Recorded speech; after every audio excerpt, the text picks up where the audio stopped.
Missed it. Anyway, hate to be a little drum, but I just, I've been watching a couple of news articles this weekend and last night, and the country's really getting crazier and crazier. So, and I'm saying the same thing in hopes to get people's attention, because we need to have a united middle class. A united and healthy middle class creates a strong America. And you have to listen to who wants that to happen and has ways of making it happen.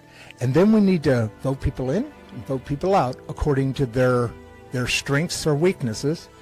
And it's going to take some time to do, to get finally a handle over our political system, because we have no handle over this. And the founding fathers gave us this, we owe it to them. They weren't perfect people, and they were elites, but they at least saw that this country, the middle class of this country, needs to run the important issues directed by our politicians. And just like you have a head of a company and you have the crew of a company, if that's not going right in a company, one or the other, that company goes out, right?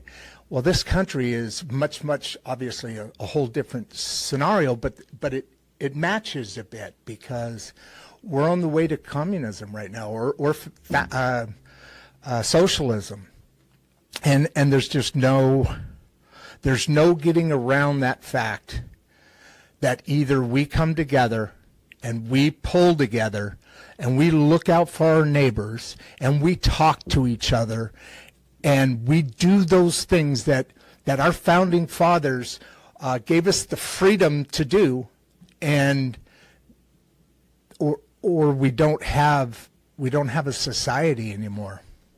Anyway, we're going to start getting this down. I'm still working on some lighting. Barbie's moving to California, so she's going to be producer Barbie remote. But I think we might be able to get her on camera this way.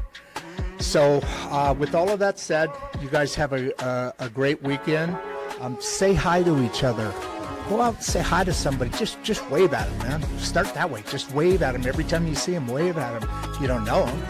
And then you'll see the reaction change, evolve. You'll see the body language evolve. Go out and say hi to a couple of people today. Anyway, love you guys. Thanks for being here. If you have, Dave, I got you up here. There we go. We started off wrong already. I'll be right back to you, brother. Man, I'll tell you what. Look if you've ever thought about supporting real independent media, the kind of that actually gives voice to working families, local leaders, teens, and everyday stories that matter. This is one of those moments for you. Insights and Straight Talk is powered by the community it serves. No corporate overlords, no mystery algorithms deciding what you're allowed to hear. Just real people helping keep the lights on and the cameras rolling, the conversations honest. Whether it's $9.99 a month for Triple Voices Substack editions or stepping in as a show sponsor, your support helps us stay independent, unscripted, and very real. And yes, it also helps pay the electric bill, which we appreciate more than you know. Now, let's get into it. That opening that I had, that opening video, I did that over a year and a half ago, and I could have done it 5 years ago or 10 years ago, and unfortunately, the same things apply, And does it ever feel like every headline already knows what you're supposed to think, who you're supposed to blame, and which side you're supposed to be on before you even finished your coffee? You're not behind. You're being managed. Welcome to Insights and Straight Talk with Rodd Duff and producer Barbie.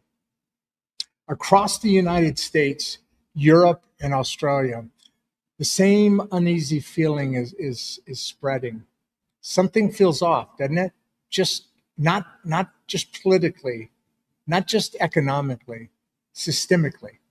Wars escalate, elections stack up, costs of living rise, trust in institutions falls, and instead of clear explanations for these things, people are handed simplified narratives designed to trigger emotion instead of build understanding. That's not accidental. That's corporate media no longer focusing on helping people understand complexity. It focuses on optimization. Algorithms, you got to understand, they reward outrage. Platforms reward speed. Sponsors, politicians, political parties reward attention, the right attention. Context quietly disappears because it does not perform well. So stories get shorter, complexity gets completely stripped out, and people get sorted into neat little boxes before they have time to think for themselves. Left versus right, urban versus rural, cultural labels, economic labels. It starts to feel less like news and more like a very loud argument you never agreed to join. Meanwhile, the middle class, the backbone of every democracy, ends up arguing with itself, while the systems applying the pressure remain comfortably untouched. That kind of division is not just convenient, it's profitable. That's exactly why Insights and Straight Talk exists and why we are supported by places like the Mangum City Library and partners like Leaf Lab through the Regeneration School Project and Voices at the Table, because media literacy is no longer optional. It's political self-defense. Here's the part people feel in their gut, but rarely hear said out loud. The middle class is not failing. It's being managed through fear, managed through division, managed through narratives that redirect frustration towards cultural enemies instead of institutional accountability. So what happens? Costs rise, sustainability shrinks, responsibility increases. And when people ask responsible questions about corruption, influence, or outcomes, they're labeled as misinformed, extreme, or extremists, or on the wrong side of history, or worse. That labeling is not journalism. It is discipline. Tonight, we're going to talk about that openly because the chaos we are living in does not come from lack of information. It comes from information systems designed to divide instead of explain. Corruption today rarely is made to look illegal. It looks institutional. It lives in revolving doors, regulatory capture, sponsor pressure, algorithms driven outrage, and media narratives that protect systems instead of citizens. That is why tonight's guest is back. Dave Chauhan returns to Insights and Straight Talk, not to sell slogans or even offer comfort, but to speak honestly about what happens when systems lose integrity and narratives replace reality. Leadership will come up, particularly where it intersects with truth, courage, and accountability, because leadership that refuses to name corruption is not leadership. It is compliance. And politics without honesty is not governance. It is control. This conversation is for people who feel the pressure, see the contradictions, and are tired of being told the problem is them. Tonight, we are not choosing sides. we are questioning the very system that keeps choosing sides for us. So, Dave, welcome back. Let's talk straight here, brother. Wow, Rod, what a monologue. I'm not sure how we're going to top that. I know we spoke Oh, come on. offline, but Yes. um, that was that was such a deep and intensified topic, and I'm so glad to have such an honest conversation today. Because when we talk about leadership concepts, when we talk about what's happening in corporate world, we often see leadership from the lens of look at what's happening in the share market and look who are the ones on the top That's 100 Forbes list, and who are the top companies leading the market and the share market. And we forget that leadership, the real leadership, happens when people struggle to put food on the plate, when they absolutely. struggle to give a proper life to the children, when we talk about the everyday questions that what's happening in aged care homes, when we forget that how are we going to decrease the rising social distrust that's built in the society and it's at highest levels. One of the most recent research that came out where the institutional trust in the society, and I'm talking about institutional trust by the sense of trust in governments, trust in social Yeah. enterprises, is the lowest it has been ever in the society, in the history ever. We trust companies like Apple and Teslas of the world more than our governments. Those elements getting impacted every day, and I think we need to start question that part, that why it's happening. And part of it is it is when we distill it down to the layers of leadership, and the answer will be the lack of leadership and the lack of trust that modern leaders are exhibiting these days is the prime reason that why people are losing trust in our social institutions today. So thank you for orchestrating and enabling this conversation. I'm glad to be here. You bet, Dave. I appreciate you being here, and switching gears slightly, although kind of parallel, because as you just expanded on the monologue there, leadership is basically what we're talking about, and because of our political leadership, it's making the rest of our us, the leadership we have at home, in the workplace, and so forth and so on, it makes it harder and more difficult and challenging every day. We have 200 people on, not a bad start out of the gate here. Appreciate you guys being here. Please subscribe, like the episode, smash the like button. I've been hearing that lately on social media, so I'm going to say smash the like button. But in all seriousness, I was thrilled to, in the green room in the last show we did. We talked about a couple of other topics. One we'll probably come into even stronger, maybe on another show, in the AI discussion. And again, leadership around an evolving world. There's a lot of reasons to have discussions together. But today, because of not only, like I said, in that opening monologue, I did that a year and a half ago, and I could have done it 5 years. Same exact thing, same monologue. I mean, a video, same opening video, same exact thing. Same things are going on. We're not doing the same things. And like you said just a minute ago, we need to have these conversations. Even in your email that we were responding back and forth, you said it's important to have these conversations set in this preference, not two people screaming at each other's face and trying to prove you're wrong because I'm right. Because it's not about that.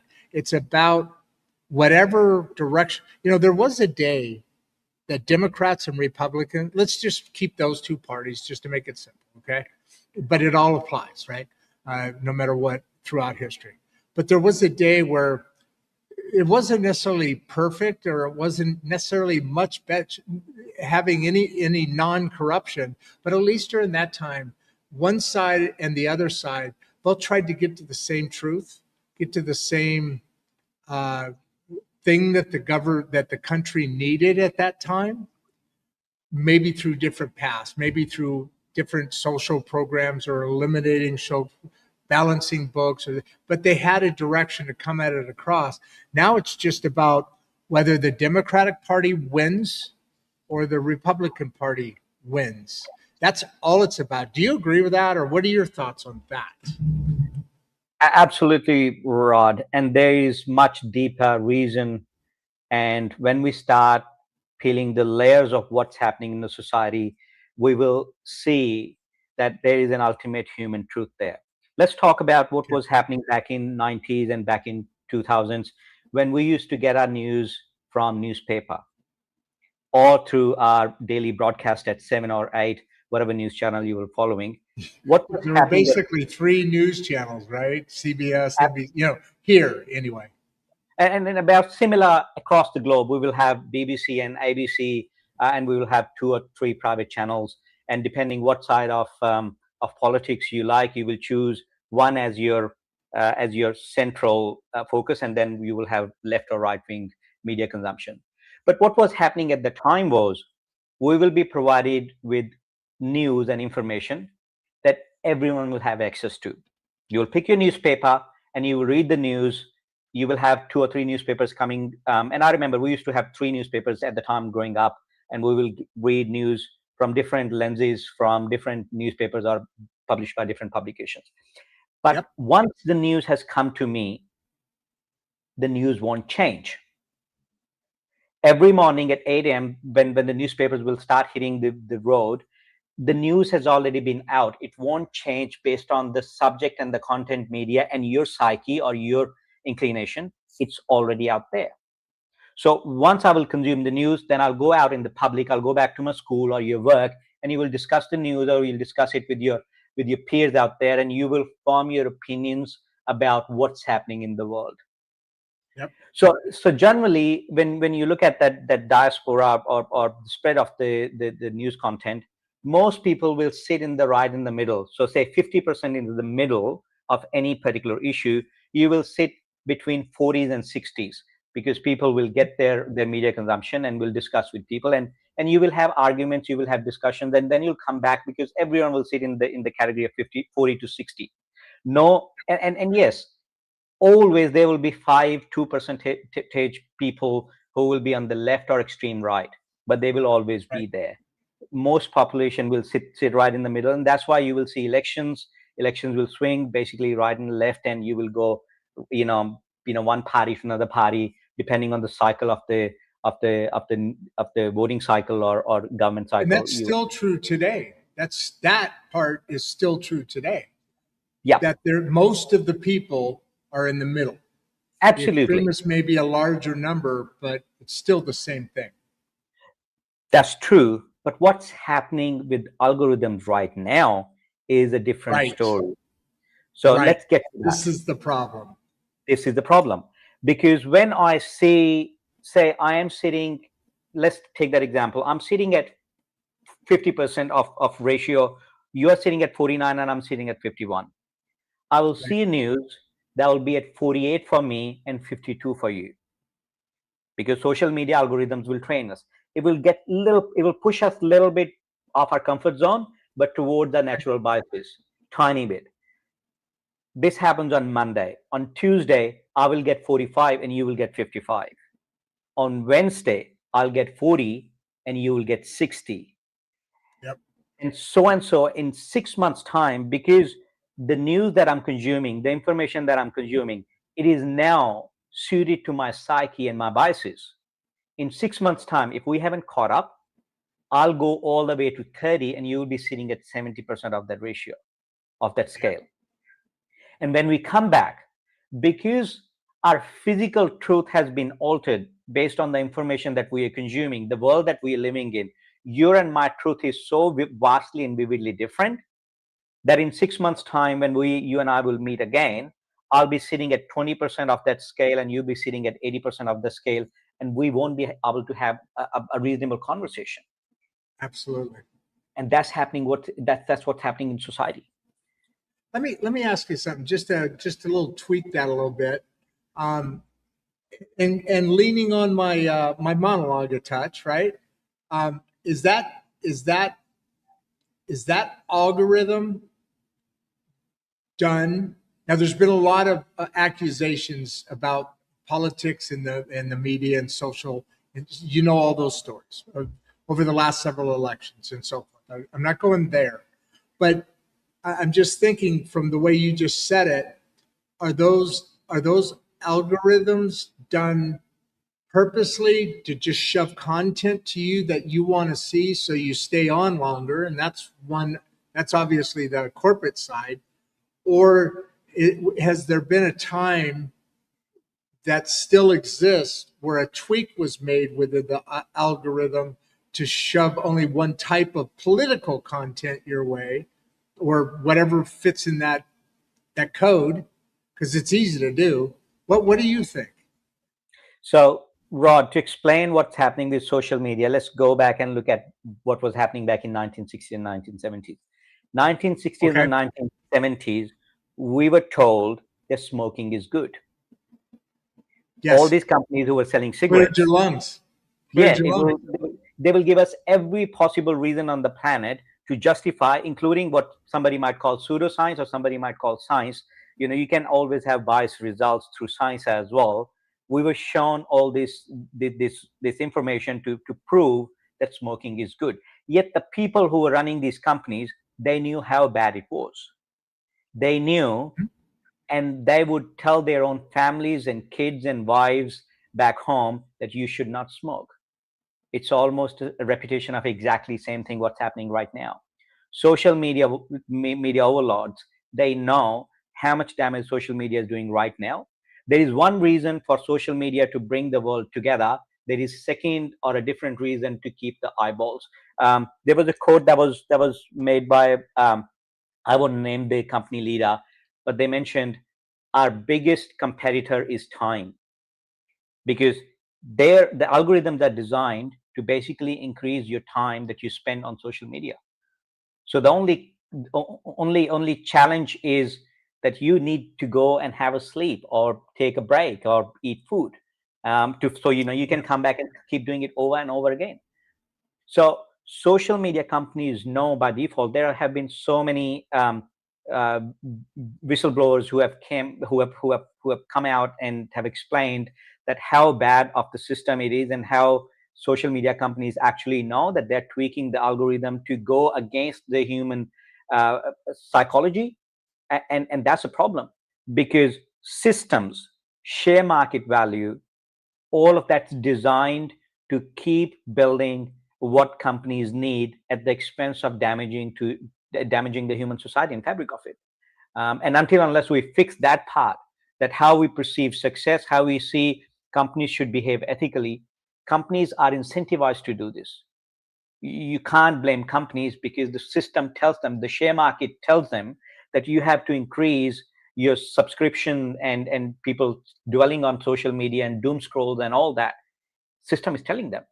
So on one side, I might be complaining about all this, but at the same time, I'll go and invest my $40,000 in a share market being driven by predominantly by Facebook. I can't complain. So what is the tact? What is the? We've got a number of questions coming up that are asking better questions than I am right now. But here's the thing: is we're locked in the systems, and we're all human beings. And what you just said holds true to even bigger scales and to more less thinkable scales. I mean, for instance, the same thing that you just talked about, cigarettes. Most cigarette people, when they started losing money there, they went and bought the food companies. So it's the same freaking thing going on, and yet we aren't aware enough. But we're not aware enough because we don't take the time to be aware enough. So how do we get past? This isn't a. This is just throw something out, because not one answer is going to fix this. But we got a long way to go on this. Like kind of that doomsday opening video that I had. It's like people. You should just start doing watch parties and start. Producer Barbie started one out in California, and it's actually over the last couple of elections, it's gotten pretty interesting out there. But not the whole state, just those watch parties. But the reason I say that is because we need to talk about things. That's the only way we're going to get past doing what it is that these problems are causing us. I should say eliminating the things that are causing us. How do we start that? How do we get to there? So from my perspective, again, let's look at an example, and for lack of better example, let's look at Facebook. When Yep. Facebook started, when the initial goal was established for Facebook and company established its mission and vision statement, their ultimate vision was to bring the world together. We're talking about, early 2000s, and at the time there was a massive percentage of population with no access to internet, no access to mass communication by the means of mobile phones and whatnot. So they were on a mission to connect and bring the world together. And in fact, they did it. Very first few years, what Facebook was focused on, it wasn't focused on monetization. It wasn't focused on, bringing more ads and buying more apps. None of that was happening. They were genuinely doing what they were supposed to do, and they were being a mission-driven organization, and they somehow managed to get there. But then comes share market. There'll be people who will be investing money in the company. People will buy shareholder rights, and suddenly you have shareholder market now pulling the strings or controlling the company. And that's when damage happens. That's when suddenly the shift will go towards how we make more value for what Milton Friedman said, that companies should, the only goal for company is to make shareholder value as long as you do it lawfully. And that definition, we spoke about it earlier, that's very timid. That's very flimsy definition and very flimsy standard. So we can see that exactly what Facebook did from the point today. What Facebook is doing, they are letting scammers run advertisements, despite the fact that they know that these are scam, big scam and big frauds that people are running. But they can't stop those advertisements, and they won't stop those advertisements because there is massive revenue coming, and they can't go back to their shareholders by saying, wait a minute. So you're saying Facebook today, currently, and I'm not disputing it, I'm just shocked, is getting away with running ads. Oh, by the way, we have 600 people on. Running ads for known scammer. I mean, you can prove scammer people. Is that what you just said, or is my ears popping out of my head for no reason? So let's dwell on it a little bit more. China does not allow Facebook. Facebook is not allowed in China yet. True. Yet China still is one of the biggest markets for Facebook, because there are a lot of advertisements that are being run by scammers operating in China, running these scam advertisements for people in Western economies, so they can run their scam shams in the background, and Facebook won't shun them. Facebook will still let them run those advertisements, despite the fact Facebook knows that they are spam or scammy advertisements that people are running, but Facebook won't stop them, and that's true. Wow. This and we can see this cycle of change happening over and over again. Facebook was the one example. We can look at the most recent example that's happening right now, OpenAI. OpenAI was established as a for free and not for profit enterprise. Yeah, that's why Elon Musk did it, right? He started for that reason, and then people got greedy, so he dumped out, and I think he does Gronk now. He does. Look, there's a lot that happened before, but to look at the high level, story or dwelling on what exactly happened, OpenAI was established as a company that will create AI for masses, for human empowerment and human benefit. Over the time, right now where we are, OpenAI has has distinguished itself as two separate entities, one as not for profit, but the second for profit. They have still said that they will make 5% or 7%, but nobody knows how they're going to control it. And in reality, that's not going to happen, because the shareholder market and shareholder value is going to drive the profits and get to the point where we'll do all sort of things that are essentially similar to what Facebook has been doing against the human fabric and social fabric. And the problem is in the definition itself. The problem is how systems and societies are set up right now, where companies are incentivized to do the wrong thing. Now, we know this Milton Friedman's doctrine came in 70s and 80s, where the definition was given that only goal for a company or an organization is to increase shareholder value, is to generate shareholder value, as long as you can do it lawfully. Now, the definition lawfully is very flimsy, because what lawfully means is what is the minimum level of acceptable criteria for an individual or for an organization to be classified as member of the society.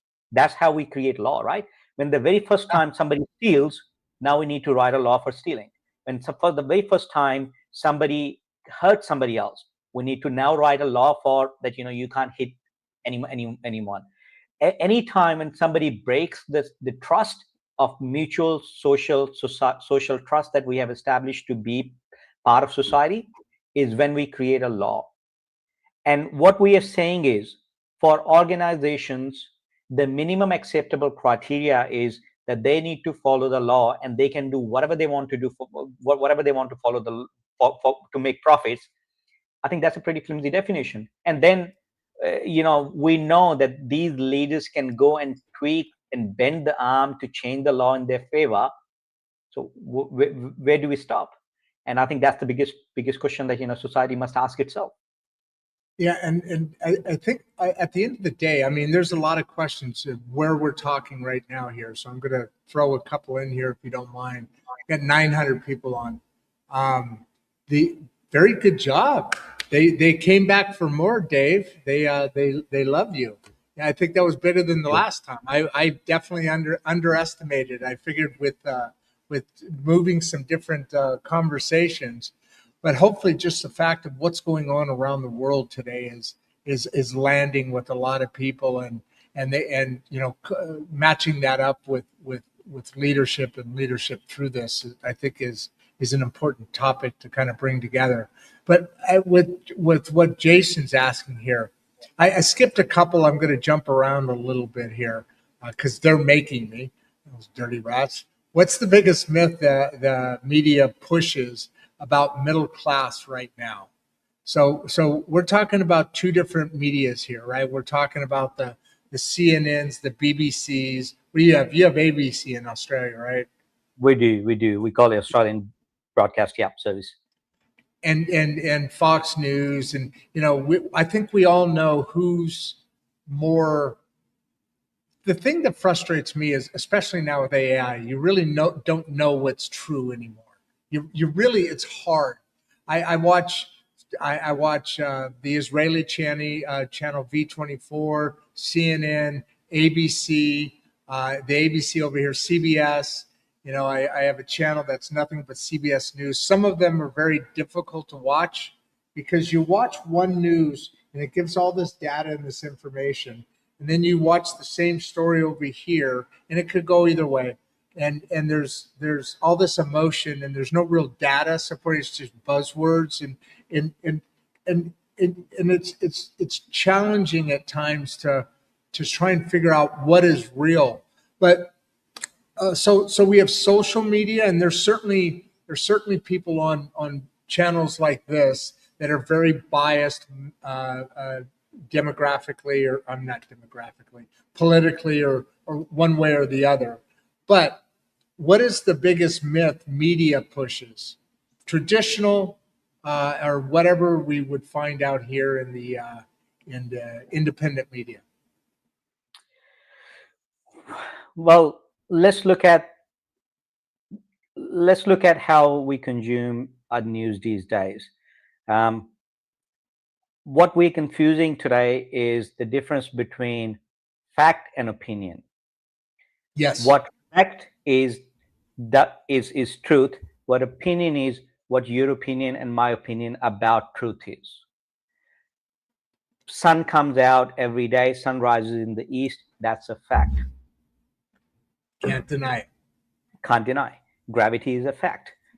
However, I'm feeling cold, or you are not feeling cold in Good similar. example. That's opinion.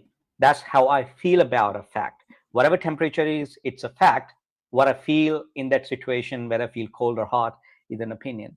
And I think that's what is moral obligation and social obligation right now for social media as well as for media channels, to distinguish between what's fact and what's an opinion. We have started consuming news as a feed to seek opinions because human biases have been here forever. Human biases is not a new thing. We have had human biases since the very first time we we we, we started um, uh, you know consuming our food, or we started thinking that we need to start living in caves. Biases have always been there. What media is doing right now is playing on human biases and shoving their opinions in the name of fact, and that's wrong, because the duty for media was to provide news, not to provide opinions. And when they are providing opinions, they need to clearly disintegrate and dismantle and tell us that these are opinions. And I think that's what is the biggest problem that's happening in social media or in general media landscape right now. The biggest challenge for us. Yeah, carry on. I was just going to say, the interesting, you talked about an evolution earlier, back in the 60s and 70s, this was going on, and then, moving forward. Uh, and when you just said what you just said, the mainstream media is what it's called, right? The mainstream media also evolved. It used to be, Dan Rather, just the facts. It was whether they totally were or not. Some of the Kennedy stuff, but Yep. no, I'm kidding. Um, Whether that was the case or not, it was everybody getting the same story. It was just the facts. Then through time, the news continued to be the news, and maybe there were some people that swayed a little bit one direction or the other, and they tilted some of the information a little bit, but still basically the news: CBS, NBC, ABC. And then there became a little bit more, I think, with the cable. Maybe I'm wrong about this. With the cable, there became news and opinion pieces, Yep. kind of like a column in the news. Like I write a column in the Mangum Star, but then they became the news. Am I wrong about that progression? And what do you think about that? You're not wrong. You're very right, Rod. Again, we're talking about the market forces. So until the time you mentioned, most media and the most news was to inform people about what's happening in the country and what's happening in the world. Government mostly ran broadcasting services, unless until you were living in a socialist country where government will try to control facts. Largely in most democratic countries, news was the means to inform people, because more informed Yeah. people are more aware they are what's happening in the society. More society can progress, more society Well, can take. news used to be against the government. It used to be that wall to insulate people and tell, hey, this is what your government's doing to you. Now it's kind of the opposite. Essentially, it was one of the three pillars of modern society. Exactly. Because judicial system, political system, and the journalists, they were holding people accountable for what they were supposed to do. When But did then that end? say that one more time. I'm trying to think. When did that end? Because it is Well, ended. it has, because it ended when we started seeing markets starting to control information by the means of cable media, because suddenly these channels were not providing information. They were catching eyeballs, and they were incentivized to sell ad revenue, to sell news, to sell, be biased for one candidate or for one party, because there was some sort of nexus behind. And that's exactly the problem. When Market is the single driver for human society and human evolution. And the only driver for market is to make decisions in favor of very few select shareholders. They will always make decisions that are good for those few shareholders, not for rest of the economy and rest of the human society. All right, well, stay in that narrative right there. I'm still skipping, trying to stay within the realm here. I want to have you do Ali Moore. I don't know why she put sorry before this, but what signs should people watch for when narratives are being manipulated? And I think right here, you're kind of when it's about the financial gain from, when that's the primary focus, then now you're manipulating not only get eyeballs on, but also to get sponsors. And when I say sponsors, I mean like big money. That corporate entity became something. It lost the original meaning, and now is just a package. What do you think about this? Thank you, Ali, What for that signs question. should we be looking for? Yeah, thank you, Ali. I think that's the single most difficult challenge for humans right now. It is It the is. ability to think critically and make decisions independently that are good for me. We have so much information right now. There is this confusion between information, facts, and truth. There is then the what we call as the whole concept of information fatigue. We keep getting this information, and some stage human bias and human brain shuts off. Human brain is still very new to be able to comprehend and deal with this amount of information that we're getting right now.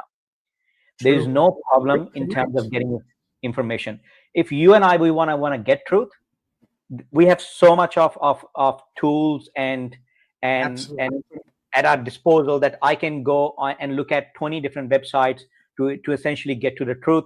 We can talk about there are websites that can provide you different sides of the story, but then we Right. can make our opinion. Then I think that's the biggest thing we need to do. For us, it shouldn't be about what are the opinions that we are being shoved down our throats. It should be what's the information that we're getting, and can I go back and look back and think about it independently. And in terms of what are the narratives and how we are manipulated, I think what we need to do is we need to get our information from different sources. Don't consume information from one media source Bingo. itself. You need to Bingo. go and look at the whole spectrum.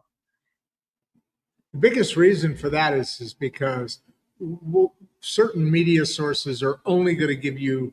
By the way, we have 1,000 people. It's nice.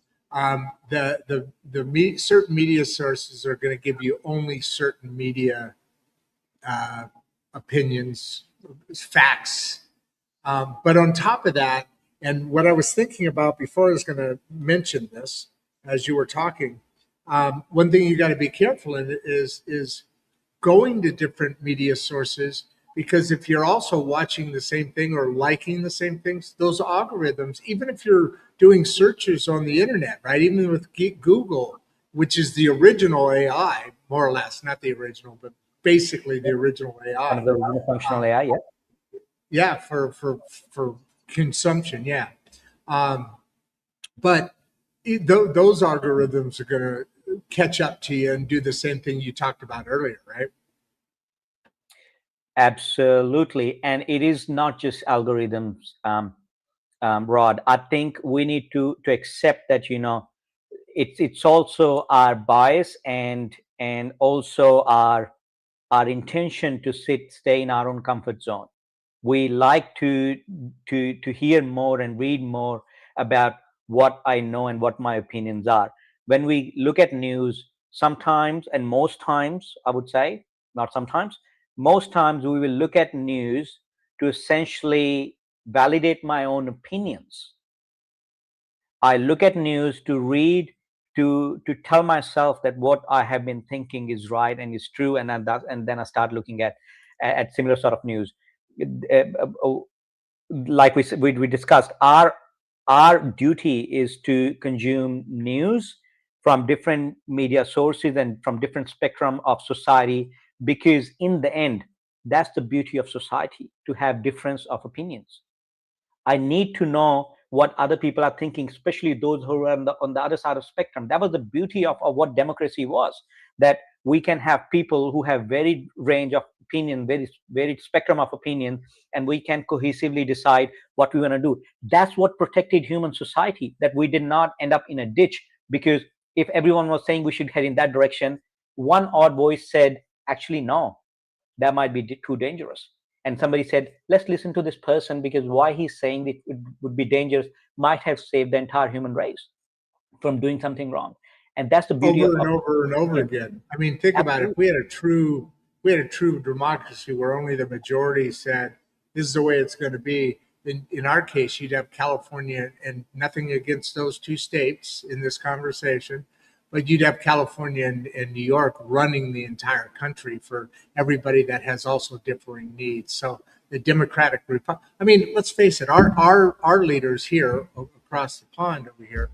I mean, like I said in the beginning, we owe this discussion that we're having to them because they gave us that ability to start to take control back from our government, who also works in corp. I mean, this all coming together, big business. I mean, big corp, big ag, big pharma, big media. That's who's running everything right now, and not for the American people. But we can change that in a heartbeat, right?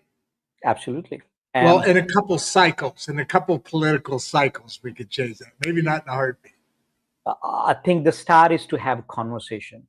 Start is to listen to the varied and other side of opinions, because those other side of opinions might influence my own decisions if I am open to Yes. listening to those opinions. And I think that's the very starting point. Um, Leadership, humanity, society, they are only functional when you listen to the other side, and that's fundamental truth. Let's go back to what Lady Film Law said here. Very first question out of the gate, and but just what you said now. I was going to put something else up, but I'm going back. I've skipped over her a couple of times, but you just said something that's important. Is where does leadership come into all this? How do we get?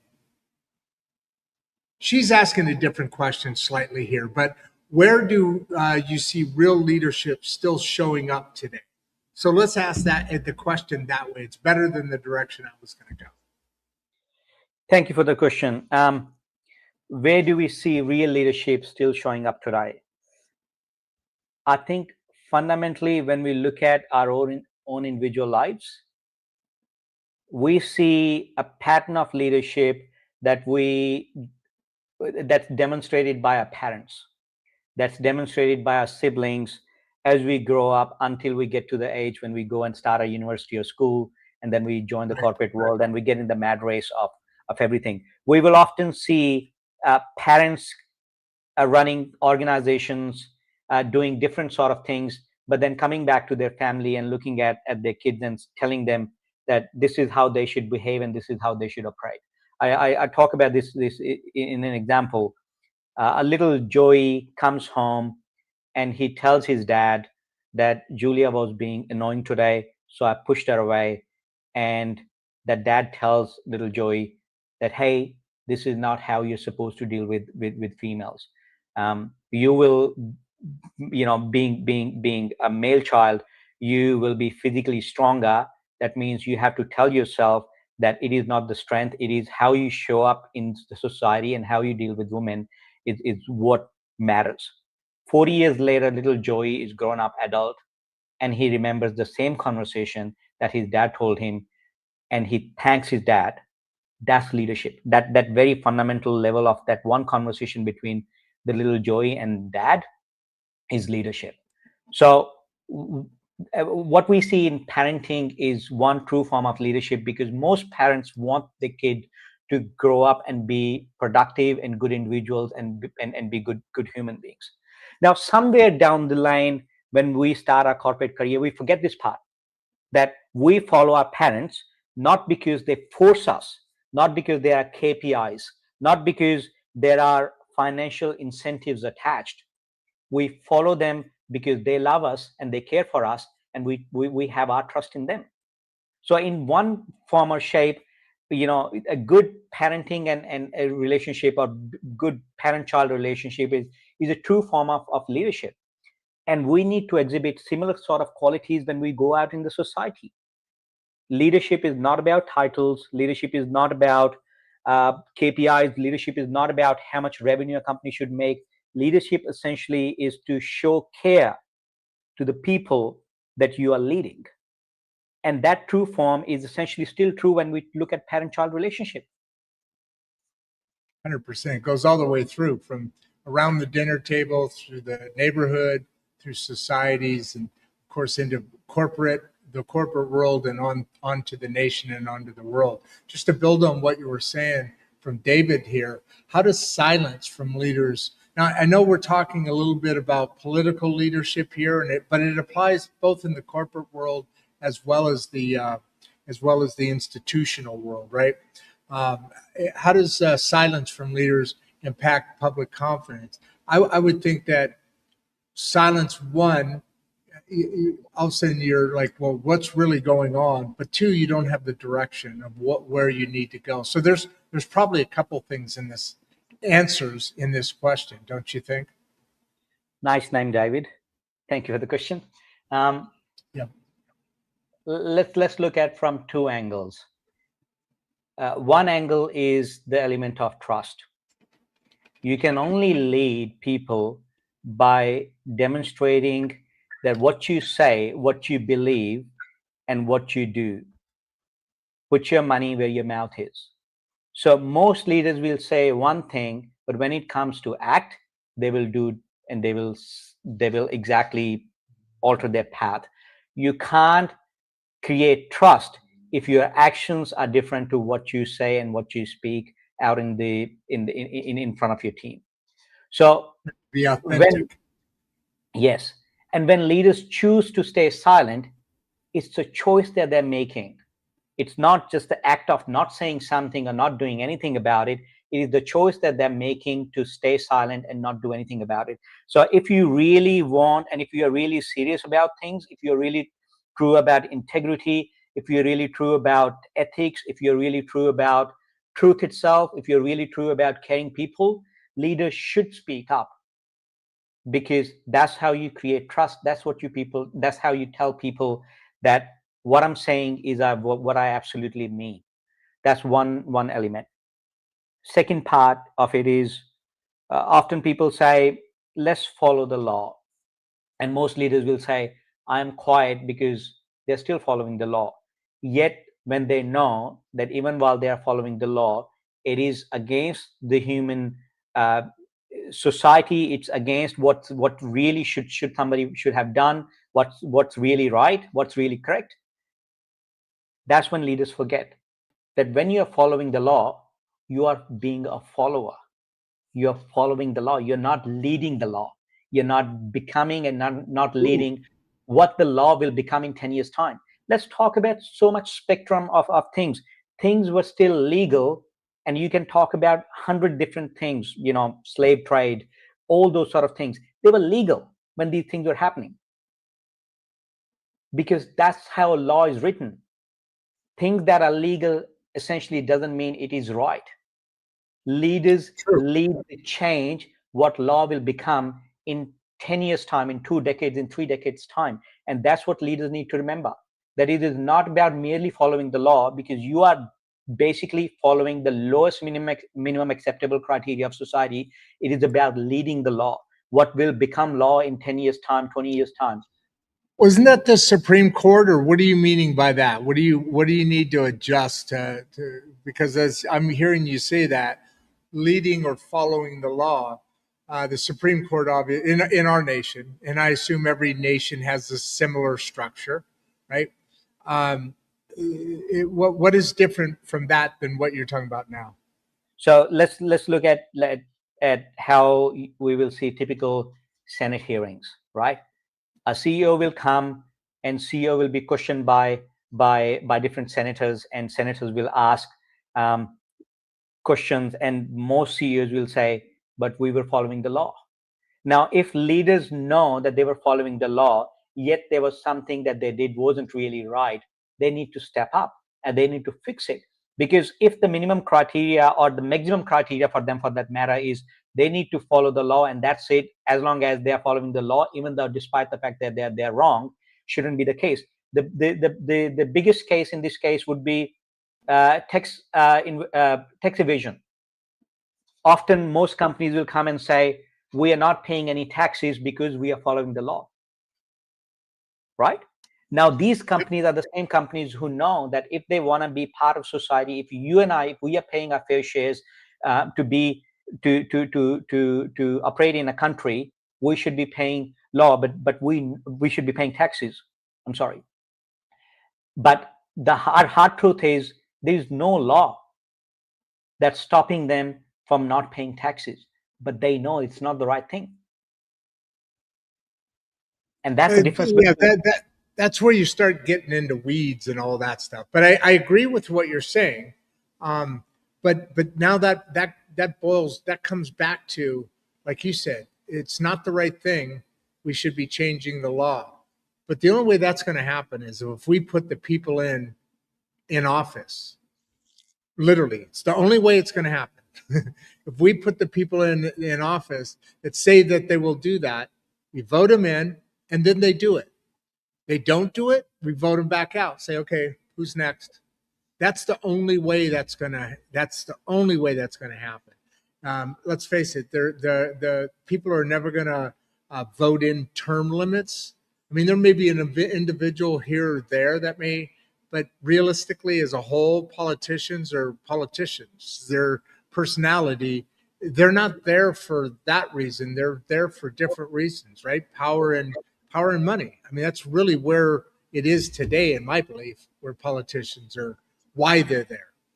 Some people may come in because they want a problem fixed, but then they get groomed by the system, and within a very little amount of time, look at all the politicians that came in with negative household income or value or worth, net worth, and a term or two later, they're worth $17 million.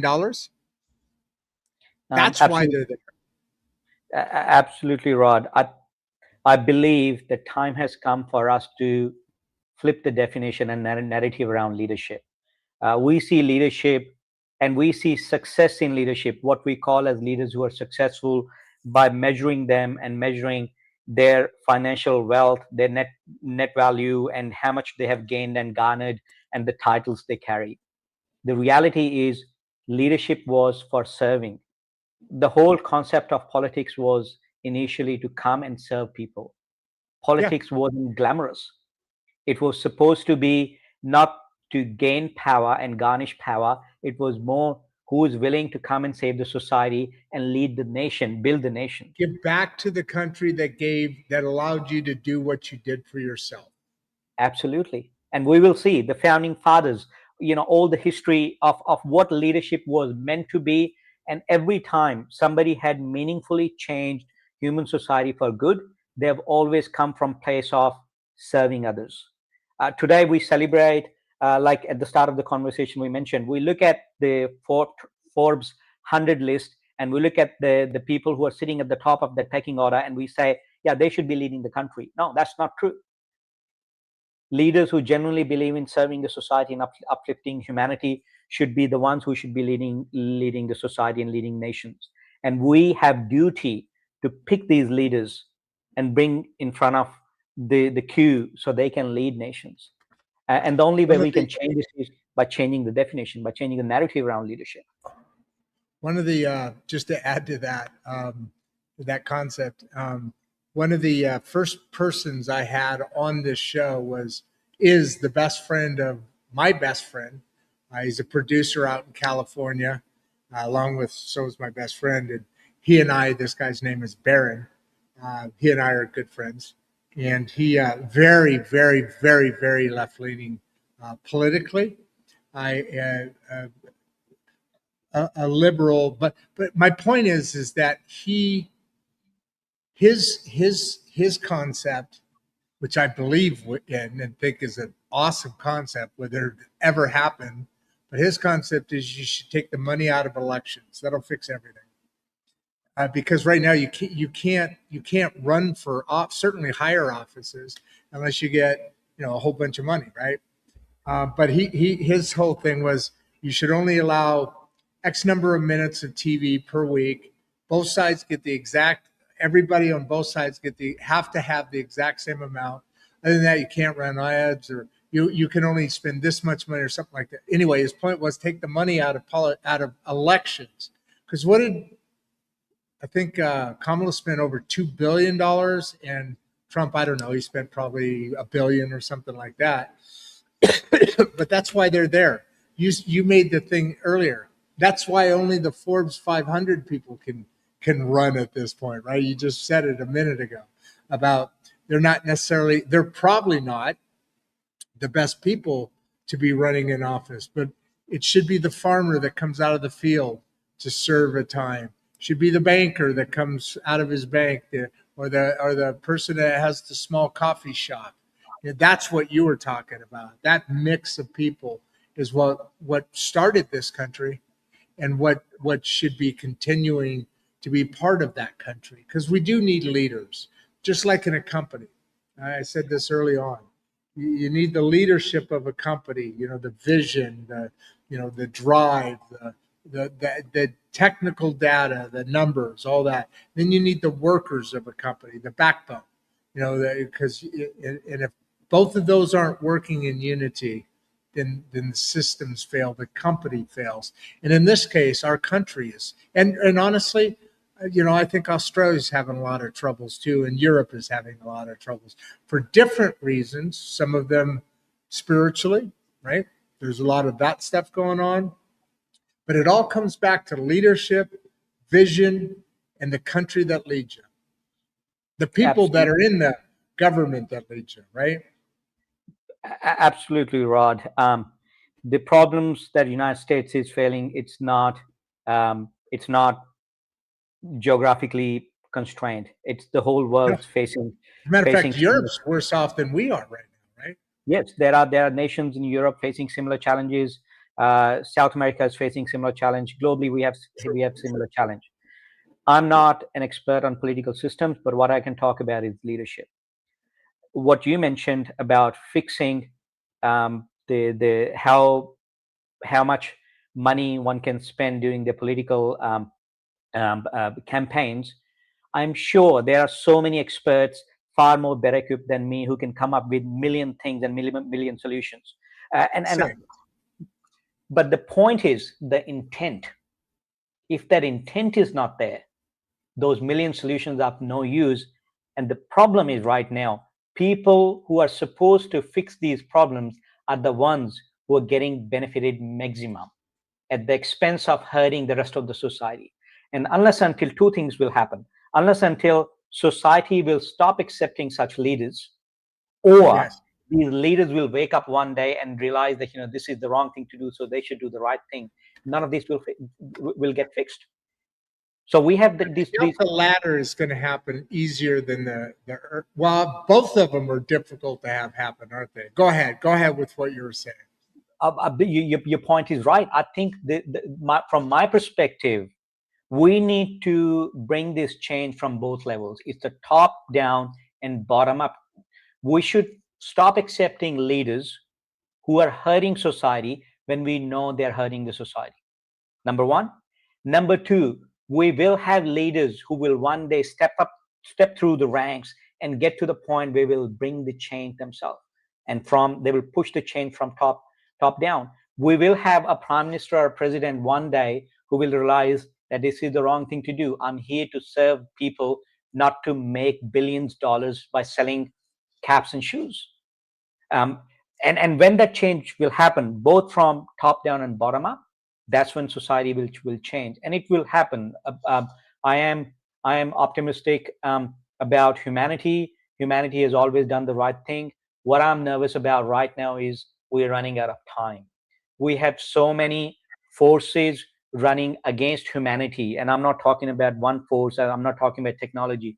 We have so many evolutionary forces that are competing with humanity right now. Talk about economic forces, talk about technological forces, talk about scientific forces. These forces are running in parallel to human development and human evolution. For us, it is extremely paramount and important right now to fix those things so we can get to the fundamental problems. And we can't fix the fundamental problems if leadership is not fixed right. I genuinely believe there is no lack of resources on this planet for humanity. There is no lack of food. There is no lack of minerals, energy, money, natural resources, or whatsoever I want to talk about. But when these resources start to hoard in one sector of society, there is shortage in everyone. There was a recent survey done and recent research that was published. If we were to pack a full stadium, and let's say in this stadium there are 56,000 people, that will be representing everyone on this planet, whatever that ratio is. So one person in this stadium represents how so many people. So we equate to 56 will equate to 7 billion population. 25% of this pack will control 90% of resources, whether that's money, food, access to clean water, and whatnot. And rest remaining population will be scrambling to gain 25% of resources. Until this ratio is fixed right, we can't have abundance for anyone, everything. And that's what's going wrong when people talk about AI or next big thing, that this is going to fix society. My response is no.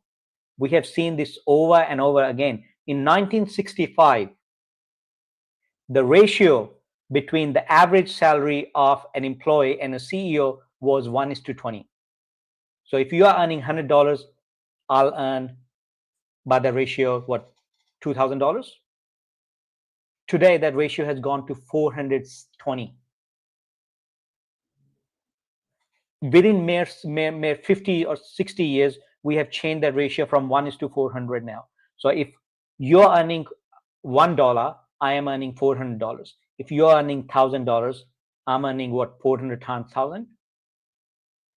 Now, how is it possible humanly for me to add that amount of extra value in a same workplace where you and I, we are working, producing same quality of service, same infrastructure, same product? And that's the reason why there are people, employees in McDonald's who can't afford to go and eat at McDonald's, who are working at McDonald's. All right, we just to add some context into that, because we don't want to get here. The narrative starts to get extreme when we make broad brush comments in that environment. While I totally agree with what you're saying, I think those numbers get dramatically skewed, because let's take the top 1% money earners out. That's what probably percentage wise adds such a dramatic change, because you have corporate boards and you have companies that give ridiculous amounts of money to people that it's shareholder driven, and it's all of their negotiated deals and all that. But if you take most of the people, the small business owners, the under 100 employees, the bulk of what employs people in at least in our country, that number isn't so dramatic. As a matter of fact, there were many times my employees were making more than me as the owner of the company. But then you add in those percentages of those people that are making 4,000 times what the average person is. And yes, working at McDonald's and not being able to afford McDonald's. First of all, McDonald's was never supposed to be a living wage corporation. That was never what it was intentionally meant to do. But politics got into that and created this monster, which is also increasing the cost of everything else. I'm not a McDonald's fan at all. I don't remember the last time I ever ate at McDonald's, but it was designed for a thing. 16-year-old, 15-year-olds learning the workforce, they were to be paid minimum wage. That's where minimum wage is. Now politics, and honestly, greed of politics, making the cost of living go higher for for unrealistic reasons. And then you talk about the media, and then you talk about the the, the what I call utopia coming up, because it is going that direction. But you're right. Without leadership, the right leadership there, I'll add to what you said in that not only does it change things or how that can come and so forth and so on, but at the end of the day, who's gonna benefit from it? Right now, if when the utopia comes, the cost of making goods and services is going to come down so much you don't really have to work. But if we aren't in charge of our political system, then we're going to fall into a system where they really benefit from it. The elites, the people you're talking about right now, and the politicians that are part of that group. And then we fall into whatever's needed by the country at the time. By the way, just we're an hour and almost 15 minutes into this. I know you only got about 15 minutes left. Are you still okay, or should we pop through some of these questions? Because I don't want to miss any of them. Just Yeah, shorter answers. let's go to questions, and we try to answer as many as we can. All right. So this one I think they stole from my opening monologue, and I'm going to give a little bit of an answer to it, but and then you take over. Is institutional corruption harder to fix than illegal corruption? Well, institutional is by nature, I believe, harder because it's unidentified, whereas illegal corruption, that's easier to fetter out if they're not being protected. Then wouldn't that be kind of the answer we want to go through into? Absolutely, absolutely. Thanks for the question, Amy. Once we fix the fundamentals of a particular institution, that if the Yes. institution is really benefiting the society, that's only where we can fix institutional corruption. How do you think we do that? Well, let Uh, me let me back up. Let me back up. Uh, do you think Doge is a good thing or not? um, I think the intent was good, but the fundamentals of what good organization and good leadership should do were missing there. So while the intent was good, I will say the execution was poor because fundamentals were missing.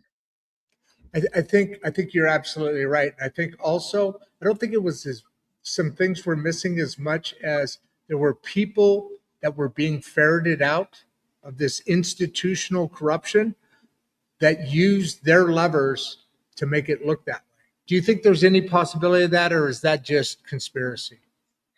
What do you think? Not to Again, paint you anywhere, just curious. I'm curious. yeah, my opinion about it is that when leaders come from a one set angle, and if their value or vision is not aligned with the rest of the society, it will always their actions will always damage society. That's what we're talking about. Any organization, whether that's a local charitable organization, whether that's your local football club, if the goals are not in line with the larger community, they will harm the community. Their actions will harm the community, and that's what happened with Doge. Because if the Doge's goal was to uplift general middle class American society, then the main media, the main money that was running Doge shouldn't have been in the lead. They should have been essentially aligned with what is we are here for, what is that will genuinely help the society. And if your primary answer is let's cut the task force, let's cut the workforce, and let's shave off 50% of task force or 90% of workforce, you're not going to achieve benefits. You're not going to achieve your goal because you are essentially working against the rest of the remaining masses. I think the part you're talking about, there was other things, finding programs that were ridiculous in spending, trying to get the cost of what we spend every year, 16 point some $trillion a year, getting that shaved down. So there was that side of it. But then the other side of, I think what you're talking about, there was a lot of, um, there was a lot. Shit, I lost my train of thought there. Um, what the hell was I talking about? Damn it. It was, what are you talking about? The retentions and pink slips. No, but what I mean is okay. So you're talking about the elimination of jobs in the workforce, but I think the intent on that, and I think the Republican Party, not to defend or not, but just to lay out, their mantra, whether it's true or not, is smaller government.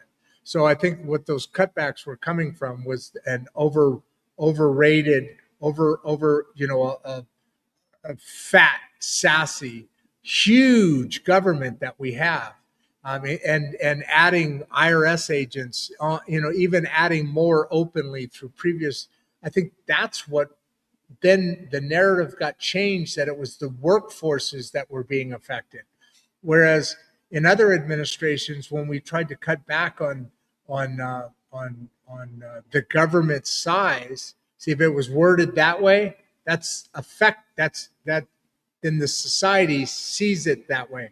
But if it's the workforce, people are being laid off left and right, that people accept as a different, right? So here we have that narrative struggle again. What is it really? What is at the end of the day the intent? And then having the discussion on both sides on why that happened, and then coming out and ferreting the truth. Because so much of that happens now where you get one narrative, and like you said earlier, one side of the aisle is going to only hear this. Yeah, I say the aisle, but you know what I mean. The other side of the aisle is going to only hear this. And so now I'm 80% sure this is correct, and you're only 20% sure that I'm not the biggest stupid moron in the entire world, right? Um, Rod, I think for society to work, first of all, we need to change the concept of aisles. It should be a huge spectrum where people can jump across, and there are no aisles or barriers for people to jump across. It's a horizontal lane Should where be, you but just, that's what we have.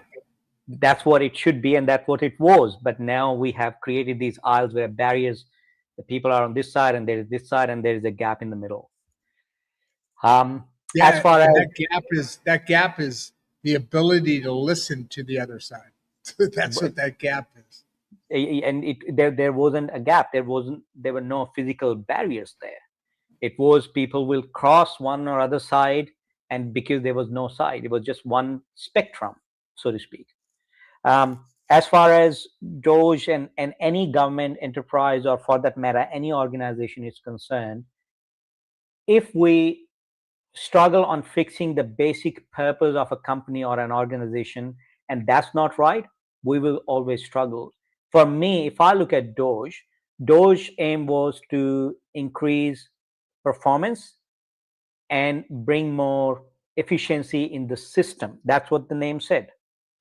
But if the intent goes and shifts to cut costs at any level, and that becomes the moral beacon of a company, then which one is it? Are you trying to increase efficiency, or are you trying to decrease cost? Because if the cost is cutting is the prime objective, then you are not talking about the same thing that I am talking about. And I think that's the problem for most organizations and most leaders. They forget that why they were there for the first in the very first place. Interesting. So let me ask you this: what does let's go to Clive here. What does personal responsibility still play as a role in chaotic systems? We're in this leadership pocket right here. Thank you for that question, Clive. Good question. Leaders, buck must stop with the leader. That's my answer to it. Leaders are the one who should take responsibility for their actions, for their team's actions, and that simply means sometimes coming out and saying, "I'm sorry, I made a mistake." Um, those leaders who can't take personal responsibility, neither would they be able to demonstrate and exhibit trust in their teams, nor will they be able to build teams that are high performing teams. So it is the Yeah. it's the basic fundamental of leadership, that you have to take responsibility. No, 100%. And just building onto that with Mac here, I think it is McCall. How can leaders rebuild trust once it's broken? Now, I think we're no matter what, we're 1 foot politics, 1 foot corporate world here, or families for that matter. It's human nature. How do you build that trust back though? Thanks, Mac. One step at a time, one action at a time. Yeah. Trust is like a big jar, and think about it as a jar full of marbles. The only way you can fill the jar up to the top is by adding one marble at a time, and by that I mean one action at a time, one situation at a time, where you say what you mean and you do what you say. Like that. Yeah, and it comes full circle. You do what you say, and then you say what you're going to do, and you do what you say, and then you keep doing that. Yeah, it's over It's and a over again. continuing journey. It's a step on 1,000-mile journey sometimes. Yeah. For Gerard, do you think the middle class is being intentionally divided? And I think they are, but what do you think? That's a hard question to answer, Gerard. What is intention? Essentially, when systems are designed to benefit a few select, you don't need intentions. It's the natural outcome. You can't um, you can't put banana in a mixie and get orange juice out of it. You have to put orange to get orange juice. It's the same way. For us to fix what's happening in the society right now, by only means we can do this is by fixing the system itself. And I'm not talking about economic system. I'm not talking about political system. I'm no one to comment on whether we should stop believing in democracy. I think we should. I still believe that democracy is the best means, and democracy and the whole democratic system will evolve as humanity evolves. Um, uh, but what I'm saying is, it's not about system itself, that what form of system we follow. It's mostly around how we follow, and is it aligned with the benefit for general benefit for the masses. Yeah. um, People talk about, oh, socialism is bad or capitalism is bad. My response is both of them are equally bad if implemented in a wrong way. They can both benefit a few and harm many, as long as how the system is implemented. So this has got an interesting twist here for Don. What is the cost of truth telling in today's media environment? Um, and I mean, this is big time because, well, and whose truth is whose truth? But in today's world, what's the cost of trying to be honest with yourself in that leadership? Let's keep the leadership fine tuned, and you're standing out, taking the arrows, being a leader, but you're telling truths. What is the cost of that in today's media environment? um, Thank you for the question, Don. I think My it's a good response question. is, what's the point of surviving if when we get to the other side there is no soul left? For Mm, companies or media organizations to feel that they have to get to the other side, and that means they have to do a deal with the devil, or they have to not tell the truth because that's a nice thing to do, then what's the point of getting to the other side? So companies who genuinely believe their beacons, their purpose is to really tell the truth, and even at the expense of it's going to give them a short-term harm, we have seen companies, we have seen organizations who have done the right thing. That was the hard thing, and that's why it's important to do, because often easy thing is not the right thing. So the choices companies make and leaders make is what defines what those companies are. And coming back to the previous question, that's how you gain trust. Absolutely. So, just last question, and then I'm going to have to you read the next couple of comments here. But Dirk, it looks like, can independent media really challenge corporate narratives? I think they can, as long as you get people supporting those independent media sources and coming together and having those conversations. How would you say that, Yep. Dave? Absolutely, Rod. Thank you, Dirk, for even asking that question. I think yes. Um, there is this theory called ripple effect. When a butterfly flutters its wing across the ocean in Amazon, I can feel its ripple. I believe it world is so connected that we can make a difference. Our individual actions, what media source, what news we consume, and how we reflect our thinking in our actions. My individual actions might be too little to change the whole world, but my action with somebody else's action and then somebody else's action is how we change the world. So yes, um, as long as we are willing to accept what's truth, what's the right thing to do, yes, we can change corporate narratives, because often it's based on what we are willing to hear, and if we're not willing to hear the wrong analogy and the systems and the opinions, then these things will stop because they're not incentivized to do that. 100%. Okay, last two comments are yours, and then send off. I'll put you in the green room while I close up. We still got 887 people still on at an hour and a half, my friend. Great job. Great job today. Good job. Thank you Go very much. ahead. Go ahead and Branson Hill. What does Branson Hill have to say here? Branson's been very kind with his comments, and thank you for He your is. time, Branson. Your comments are great show. The conversation is needed right now. I absolutely believe it's not a nuclear weapon. It's not AI. It's not any other force or any other invention that humanity will create is going to destroy or distract humanity. It is humanity's will in leadership. Leadership is what will bring us back to where humanity should be. And I believe this is the most important conversation we should be having at every school, at every organization, in every team, in every forum, wherever we can. So thank you. There you go. This is your last one. Last comment of the day, and then we'll send you in the green room. I'll close it down and meet you back there in a minute. Why don't you read this, and then final word, big wave, and I'll throw you in the green room. Thank you, Amy, for your comments. Powerful insights already. Thank you for tackling tough topics. Topics are tough because we don't have solutions, and only way we can find solution is when we come together, when we talk about it. So thank you for being part of it, and thank you for facilitating and letting this conversation.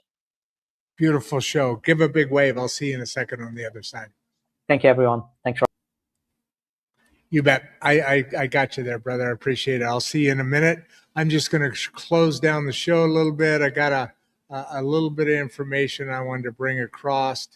And by the way, David, would you put in the private comments? Would you put in your contact information, and so I can copy and paste that. I forgot to ask you to do that earlier. But before we wrap up, let me just say this clearly, okay? If this conversation resonated with you, if it made you pause, question the headline, or feel a little less alone in what you've been sensing, that is not by accident. The show exists to create space for honest conversations that are not filtered, they're not rushed, or shaped by algorithms. Insights and Straight Talk is an independent by design. That means no corporate scripts, no political handlers, and no obligation to keep things comfortable. It also means we are powered directly by the community that shows up week after week. So if you want to support what we're building, the simplest way is on Substack. Is a small monthly subscription. We have a free version. Subscription helps keep this show independent, keeps the conversations going, and keeps us accountable to people, not sponsors or narratives. And if you are a business, organization, or a local leader who believes these conversations matter, reach out. Reach out about sponsorship, not as a buy, but as a way to stand behind honest dialogue. Most importantly, stay engaged. Ask better questions. You guys always do. Talk to people who think differently than you do. And do not let yourself be divided from people who share your daily realities, even if the headlines tell you otherwise. We are not here to tell you what to think. We are here to create space to think clearly. Thank you for being part of this community. We will see you the next time on Insights and Straight Talk with your host, Rodd Duff, and always the calm, cool, collected, the beautiful, the wonderful, and you'll see her now because I'm out, Producer Barbie. Before you leave, if you'd like to watch another one of the podcasts, click the first link in the description. We love having you here and we appreciate all your support. And with that, Producer Barbie and I are out.